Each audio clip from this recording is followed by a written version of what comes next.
Before we begin, I'd like to just say a few words about the attack on the soldier which happened last night, just down the road from here. I know we're all very shocked, but some of you might be feeling unsafe in our neighborhood. What happened? I don't feel unsafe. Only soldiers need to watch their backs. Why would you say that? Why should soldiers watch their back? What goes around comes around. If Western soldiers attack Muslims, they should expect to be targets. This guy is just doing his job. He didn't deserve it. And what about our borders in Iraq? They didn't deserve to be bombed by these soldiers. This is getting out of control. I don't know enough about this to contradict him.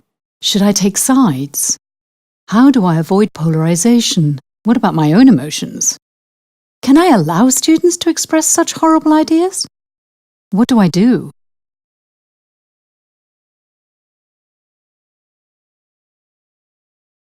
When teachers have such a situation in classroom, it's very important to stay calm, to don't feel offended, to ask questions, what do you mean, and to focus on a sense of belonging in the classroom. I first of all would ask them to calm down, and then I would be myself calm and then ask them, okay, what shall I do now? Or what are they expecting from me? I think it can be difficult for a teacher because it requires a sort of change in their roles. Teachers are used to being in control, being, you know, the expert, if you like, in terms of their subject knowledge. Whereas for these sort of controversial topics, they need to change and they need to become more facilitators rather than the expert with the knowledge. I think it's very important for the young people to see that you are with them and that all action you do for and with them. If the teachers are aware of their own values, their vision of how to teach, they will handle the situations in the classroom with their teaching skills.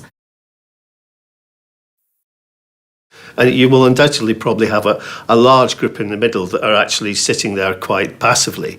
And it's about that, and this is the facilitator's role, really. It's about getting them to actually engage in the conversation and, in actual fact, to air their views.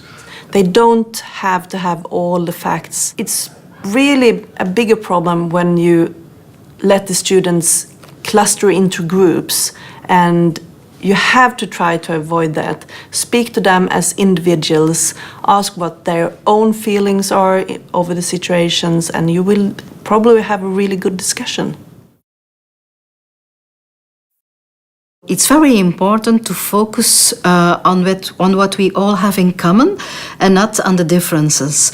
For example, when we had the attacks in Paris and in Brussels, we brought all the children together and we talked to them about violence, about terror, about polarization in society, and how some things who for us are close, but we have also students from Syria, from Afghanistan, who lost family. So for them, that's close. And then we held a minute of silence for peace and against terror and against war. And I can assure you, it are very emotional moments for everyone.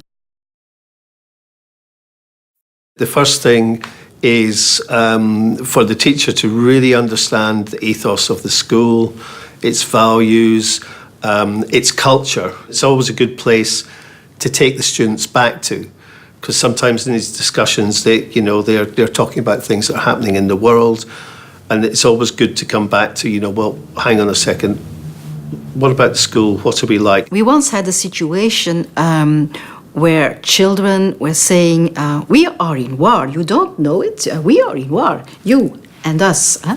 Their brothers said to me in my office, we are in war. And I said, oh, are we? Yes, you are against us, you are against Muslims. So I stayed very calm. We made a walk through the school and I showed him how teachers were working with the students, how we have Muslim teachers, how we have at a Muslim secretary, and the man was and he said, and he apologized. And so it's important not to judge, not to go in confrontation. It's important that before you launch into, if you like, facilitating a controversial conversation, that you have had some training and you've actually had some practice and even had a trial of doing something that is perhaps a little bit controversial, so that you can, in actual fact, practice the style. I think if you have been working ahead with preparing the teachers for situations like happened in this classroom, you're way ahead.